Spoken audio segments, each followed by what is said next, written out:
Live from New Delhi, you're watching DD India Live, India's voice to the world. I'm Tanvi Taneja, coming up in the next 30 minutes.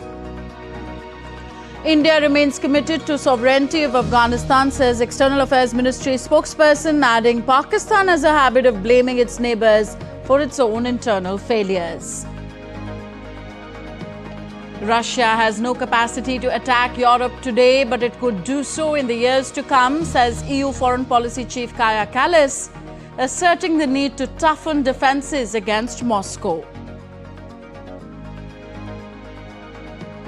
Russia, still among the world's top oil producers, asserts President Vladimir Putin, adding that Moscow is working to raise its gas exporting potential. And Prime Minister Narendra Modi says the world is witnessing India's speed and scale, with Google's AI hub to be set up in Andhra Pradesh, launches and inaugurates multiple projects worth 13,430 crore rupees in Kurnool.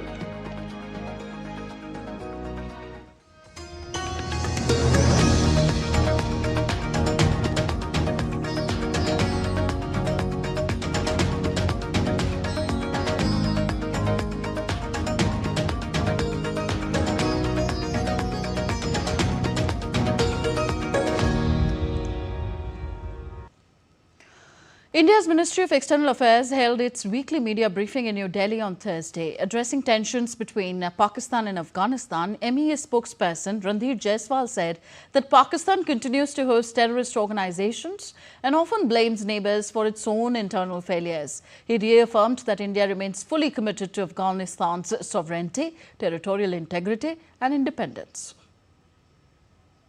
Pakistan hosts terrorist organizations and sponsors terrorist activities. 2, it is an old practice of Pakistan to blame its neighbors for its own internal failures. And 3, Pakistan is infuriated with Afghanistan exercising sovereignty over its own territories. India remains fully committed to the sovereignty, territorial integrity and independence of Afghanistan. India has responded to the UK sanctions on Nayara Energy Limited. MEA spokesperson Randhir Jaiswal said that India does not subscribe to unilateral sanctions and views energy security as a paramount responsibility. He also emphasized that there should be no double standards, especially in matters of energy trade. We do not subscribe to any unilateral sanctions. Government of India considers the provision of energy security a responsibility of paramount importance to meet the basic needs of its citizens. Indian companies source energy supplies from around the world while taking overall market conditions into account. We would stress that there should be no double standards, especially when it comes to energy trade. Earlier today, India also categorically made it clear that its policies on energy sourcing will be guided by consumer interests. In response to comments on India's energy sourcing, official spokesperson Randhir Jaiswal in a statement said that India is a significant importer of oil and gas, and it has been our consistent priority to safeguard the interests of the Indian consumer in a volatile energy scenario. Our import policies are guided entirely by this objective. This statement further said that ensuring stable energy prices and secured supplies have been the twin goals of India's energy policy. This includes broad-basing India's energy sourcing and diversifying it as appropriate to meet market conditions. As far as the US is concerned, India has for many years sought to expand its energy procurement. This has steadily progressed in the last decade. The current administration has shown interest in deepening energy cooperation with India. Discussions are ongoing. Meanwhile, Russia on Thursday responded to Trump's recent claim that India would no longer buy Russian oil, asserting that Russian oil is beneficial to the Indian economy, but the Indian government is acting as per its national interests. Russian ambassador said that Moscow won't interfere between India and the United States.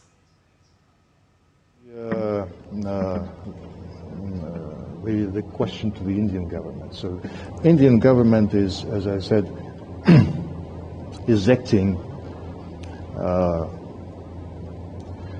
having in mind the interests, the national interests of this country in the first place. And our cooperation in energy is very much in tune of those interests. Elsewhere in Russia, President Vladimir Putin said on Thursday that Russia remains among the world's leading oil producers, despite what he described as unfair and anti-competitive practices targeting the country. Speaking at an energy conference in Moscow, Putin said that these volumes are in line with OPEC Plus agreements, which Russia continues to follow, fulfilling its obligations to balance the global oil market.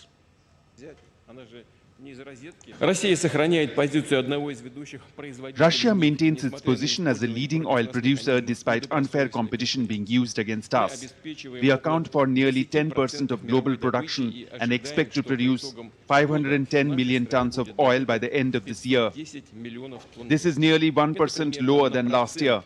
However, I would like to point out, dear colleagues, that this is happening in accordance with the OPEC Plus agreement. In other words, this is a voluntary reduction.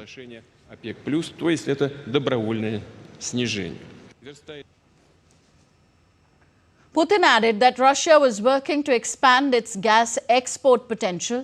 According to government estimates, pipeline gas exports outside the former Soviet Union are expected to fall by 10.7% this year to 72 billion cubic meters compared to 2024.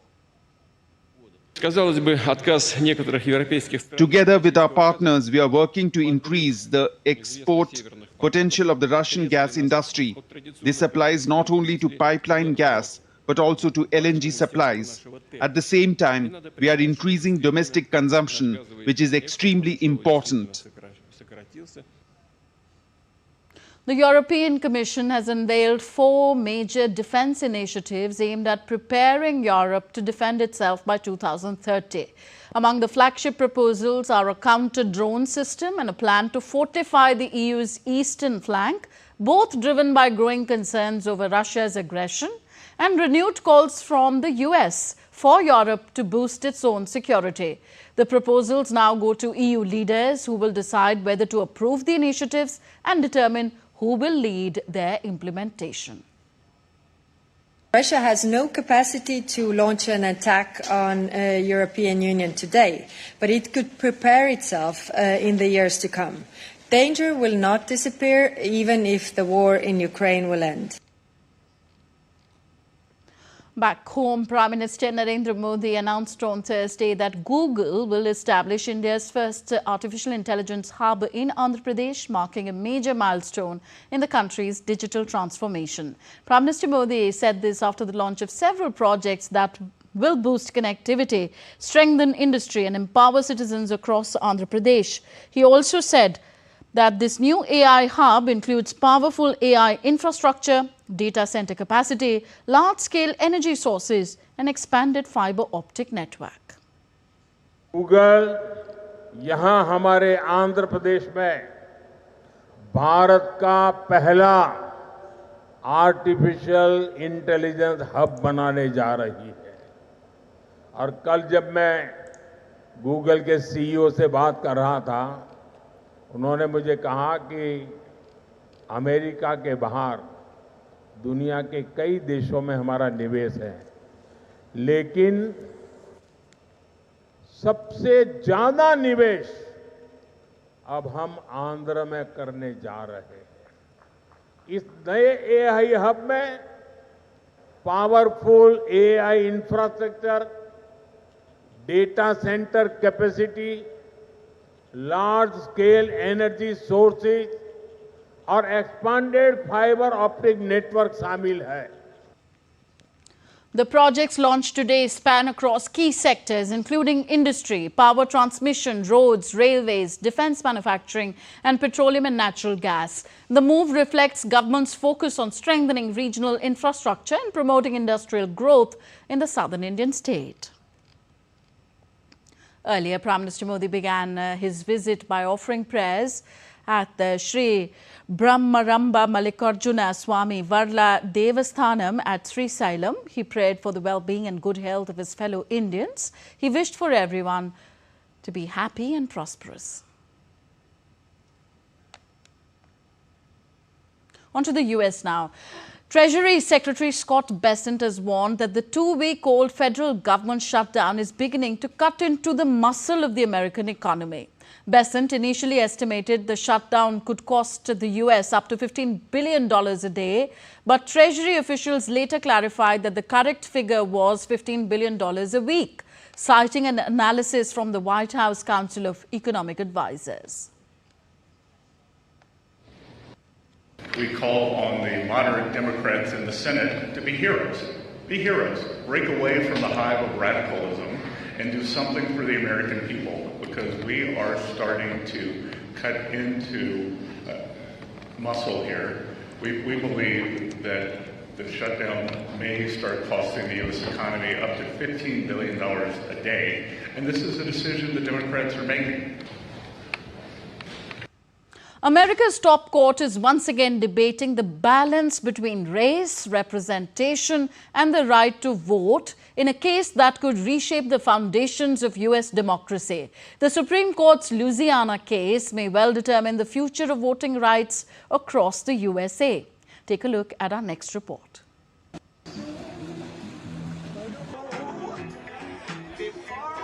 This isn't just another courtroom battle. It's a defining moment for American democracy.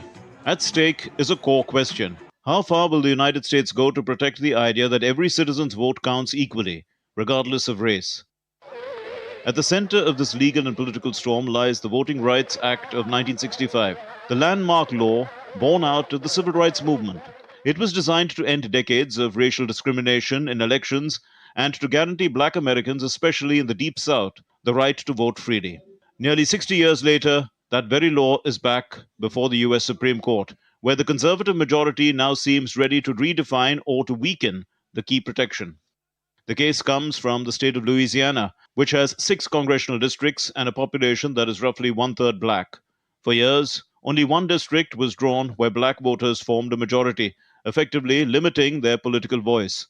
Civil rights groups sued, arguing that Louisiana's map packed and cracked black communities and diluted their voting strength, violating Section 2 of the Voting Rights Act. A lower court agreed, saying Louisiana's earlier map gave the shrinking white population just 58% control over 83% of the districts. The court ordered the creation of a second black majority seat. What Section 2 does? Section 2 is the heart of the Voting Rights Act. It prohibits voting laws or maps that leave racial minorities with fewer opportunities to elect representatives of their choice, even if no explicit race intent is proven. After the Supreme Court in 2013 struck down another key part of the law in Shelby County versus Holder, Section 2 became the last major line of defense for minority voting rights in America. At the core of the conservative argument is the Equal Protection Clause of the 14th Amendment, the constitutional promise of equal treatment under the law. However, the case has national implications. If the Supreme Court limits Section 2, states could redraw up to 19 congressional districts, many in ways that would benefit the Republican Party, which currently holds a slim majority in the U.S. House of Representatives. The bigger picture: if the justices decide that race can no longer be used as a corrective tool in redistricting, it could end decades of precedent and shift the national conversation from protecting minority voter power to enforcing a colorblind interpretation of the Constitution, even when outcomes remain racially unequal. That would mark a fundamental rethinking of how democracy ensures fairness in a multiracial nation. Nancy Baloda's report for DD India. You're watching DD India Live, still to come on the show. Satellite images show 8 trucks crossing into Gaza. Sri Lankan Prime Minister Harini Amarasuraya visits her alma mater, Hindu College of Delhi University. And sumo wrestlers primed to rock London in a 5-day tournament. All that and more on the other side.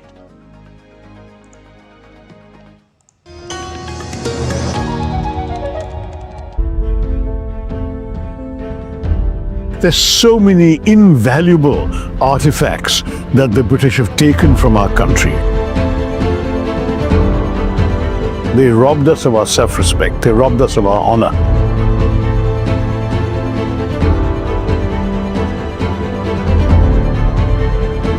Loot was never innocent. It was painful. The word loot, that was stolen from India too.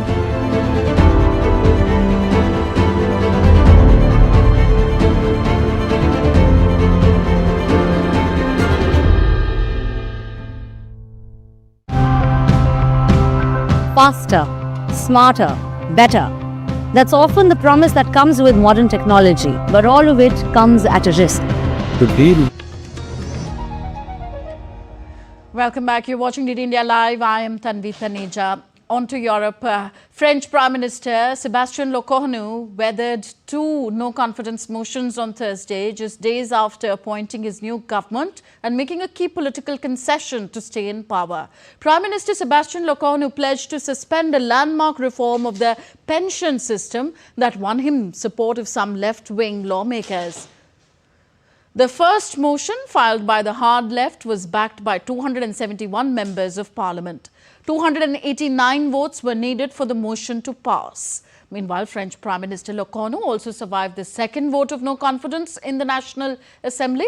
The motion filed by the far-right National Rally was backed by 144 members of parliament. 289 votes were needed for the motion to pass. On to West Asia. In a statement on Thursday, Israel's military aid agency COGAT said coordination was underway with Egypt to decide a date for reopening the Rafah crossing for movement of people after completing the necessary preparations. Meanwhile, satellite images released on Thursday showed aid trucks departing from Rafah and lining up in southern Gaza. Earlier, the aid agency said that the Rafah crossing would not open for aid, as this was not stipulated by the truce deal at any stage. Rather, all humanitarian goods bound for Gaza would pass through the Israeli-controlled Kerem Shalom after undergoing security inspections. With famine conditions present in parts of Gaza, UN Under-Secretary General for Humanitarian Affairs said in an interview that thousands of aid vehicles would now have to enter Gaza weekly to ease the crisis. Greece's parliament passed a controversial labour reform allowing 13-hour workdays under limited conditions. Greek Labour Minister Niki Keramios defended the move, saying it offers workers flexibility and up to a 40% pay hike. However, opposition parties and unions have slammed the measure as a legislative monstrosity, sparking nationwide strikes in protest. The new GST rates mark a major transformation in India. People have expressed joy and gratitude to Prime Minister Narendra Modi and Finance Minister Nirmala Sitharaman. The Indian Chamber of Commerce and Industry in Coimbatore welcomed the GST reduction, saying that the revised GST tax will boost the MSME economy and also greatly help common people to buy more household essentials. In MSME, the refund process has become easier, and the inverted duty structure, that process also now it is simpler. When it comes to orders for MSME, this 2.0 GST reforms paved a lot of ways to get more orders from agri sector. Farm sector rates have been considerably reduced. The tractors and other spares cost very less. So the next generation GST reforms have been welcomed by people who have termed it citizen-centric and forward-looking. Listen in. I see these reforms as the change that touches everyday life. Thank you, Honorable Prime Minister, for taking such a visionary step. I see these reforms as like citizen-centric and growth-oriented approach. Removing GST is very, very vital for common man. Okay. they can get more insurance. And also, they have removed the GST on saving linked insurance plans. Hence, people will fetch high return. Okay, and they may go for higher sum insured. They will get more coverage and more return. Dr. Harini Amarasuraya, the Prime Minister of Sri Lanka, visited her alma mater in India, Delhi University's prestigious Hindu College, where she received a rousing welcome. The Prime Minister inaugurated an ethnographic lab, which has been named after her. She took a tour of the perfumery lab and an e-knowledge center in the library as well. Speaking on the visit, Dr. Anju Srivastav, principal of the Hindu College, thanked the Ministry of External Affairs and talked about the importance of the Sri Lankan Prime Minister's visit for the students and the college. And we have with us the principal of this college, Hindu College, Professor Srivastav. First of all, many congratulations to you on this historic day. 127 years old legacy of this prestigious college. How do you feel about this particular visit, and how do you see this strengthening the bilateral relationship between India and Sri Lanka? This indeed is a historic moment for the college, and a moment which will be cherished for, all times to come. We will not be able to ever forget this visit and how much it has been inspiring, because the Prime Minister of Sri Lanka, Dr. Harini Amarasuraya, who came on our call for last year when she became the Prime Minister, we had sent our greetings and congratulations, and she had responded then only and said that she'll try to come whenever she comes first to the country. And that's what she did. She, stuck to her promise, she kept her word, and she came. Today, she has actually arrived only today in the morning, and then also the first slot of visits she has taken us in. You gave a very rousing welcome to the Prime Minister. For how long have you been preparing for welcoming her in such a way? Not every day do you get this kind of an opportunity to so we didn't want to leave any stone unturned. We did recce's one after the other, and so we had timed everything seconds wise. We had done run-ups for several days. Last 5-7 days we've been absolutely on the toes. Yesterday the security personnel also further guided us what all can be done, but they were also very cooperative. I would also like to use this platform to extend my heartfelt gratitude to the Ministry of External Affairs, to the High Commission of Sri Lanka, to the government, PMO itself, for encouraging the colleges to take up these things. It's not easy to call a Prime Minister to the colleges. And now we take you to London, where sumo wrestling is returning after a gap of 34 years. Japan's top sumo wrestlers rolled into London's Royal Albert Hall on Wednesday, eyeing for the start of a 5-day tournament to showcase their ancient sport. More than 40 elite rikishis flew in at the weekend with a supporting cast of organizers, referees and sumo elders ahead of the Grand Sumo tournament. The tournament will be the first event of its kind to be held outside Japan since the one hosted at the same venue back in 1991. 11 tons of clay and earth have been hauled into the center of the hall to create a dohyo platform with a ring marked out of it by bales of rice. Every night, wrestlers from Japan's top sumo division will fight around 20 bouts to contest the London title. And that's all for this edition of DD India Live. Do let us know your thoughts on the news of the day. Connect with us on our different social media handles at DD India Live. And you can also download our DD India mobile app for quick news and updates on the go. We'll be back with more news as it breaks here on DD India. I'm Tanvi Taneja from all of us here in New Delhi. Thank you for watching. Namaskar.